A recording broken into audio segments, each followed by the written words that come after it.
Hello, welcome to the next podcast of Andy Collier-talks cricket memorabilia.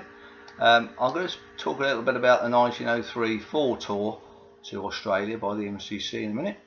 But first of all, if you haven't got your Christmas present yet, there's a Cricket Memorabilia Society, which is a quarterly magazine, only about £20 to join for a year, family membership as well, so that's a good way of getting involved in cricket memorabilia. That'll give you some articles in there. You can put articles in. There's the auction results and things in there like that, and some just general information about cricket memorabilia. That bat you can see on the front there was one that was bought in New Zealand and thought to be used by Bradman in the Bodyline series, but unfortunately never reached its reserve at auction. But so that sort of information is in there. So it's a good little Christmas present. So the 1903 tour, first run by the MCC, or first tour run by the MCC, from selection right the way through to the end and everything else, with 3 amateurs on board, Pelham Warner from Middlesex, and Bosanquet from Middlesex, and Foster from Worcester. They were the amateurs on the tour, and they had a very good time along with it. So they left Tilbury 26th of September on the Orontes. There's quite a few postcards there of the Orontes, which is quite a nice ship. That's the first of the Orontes. You might remember that the Orontes 2 was used later on in the 30s by other touring sides. So they left Tilbury 26th of September. Some of them had already gone overland to Marseille, where they caught up with a ship there, which would avoid the Bay of Biscay, so hopefully avoiding a little bit of seasickness, and then carrying on the longer journey. So they got to Australia, and then first Test match, Australia won the first, England won the first Test match, sorry, and the second Test match. So they were doing quite well there. First Test match, R.E. Foster, 287. Still a Test record on debut, and second Test match they won again. Third Test match, Australians sneaked one back. The fourth Test match, Bernard Bosanquet came into his own with 6 for 51, including the wicket trumper in that match, and he regained the Ashes for England. So he was quite the hero then. And then some nice bits and pieces I've got on Bosanquet later I will show you. Then the final Test match, Australia clawed another one back 3-2, but that was too late for the series to be lost, and England will regain the Ashes. So there's some nice postcards I've collected over the years.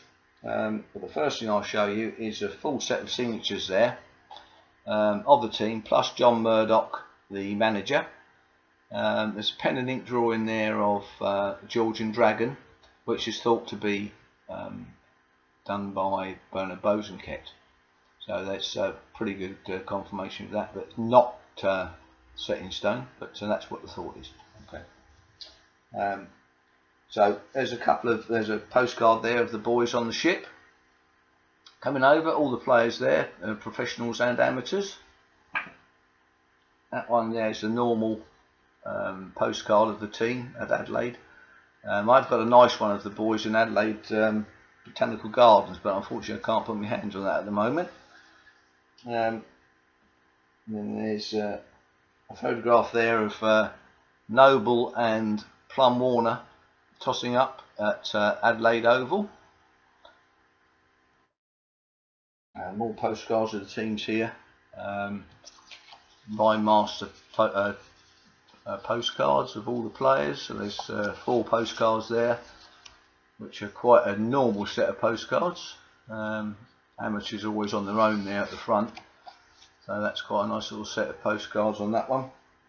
Another postcard, Arthur Fielder from Kent. He went, and he obviously had made some pals over there, and one of them sent a postcard to him.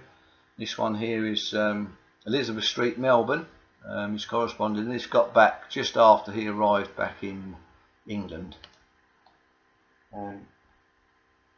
Another postcard here. That's Bernard Bosanquet, using the bat that I'm just about to show you, which is my best souvenir of the tour. So this here is Bernard Bosanquet's bat that he used in the 1903-4 tour and the rest of the Test matches in his career after he finished. I bought this at auction quite a few years ago, but the little story is it was G.H. Drummond's bat originally, and he gave Bosanquet the bat after he played a couple of matches in Tasmania for the MCC team when the other players and the amateurs were having a bit of a rest on a fishing trip and things like that were organised, generally having a good team.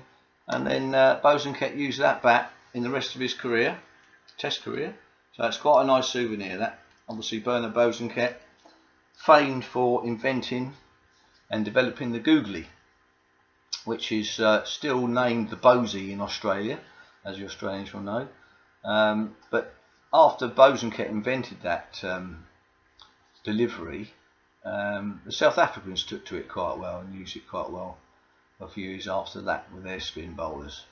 So he gave them some good ideas, Bosanquet. But that's a nice souvenir, my best souvenir from that tour, which took a bit of getting at auction, I have to say.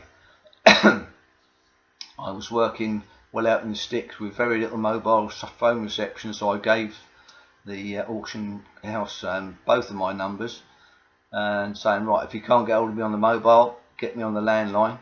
And fortunately they got me on the mobile, so I was very lucky and managed to purchase the bat. So that was nice. So a nice tour to talk about on England's point of view with a 3-2 victory. They came back as heroes and had dinners and what have you after them. So it was all jolly nice. So Plumborn was a bit of a hero then. So hopefully you've enjoyed that little bit about a 1903-4 tour. And don't forget your Christmas present if you haven't got one. And have a happy Christmas. And I'll see you on the next podcast. Cheers.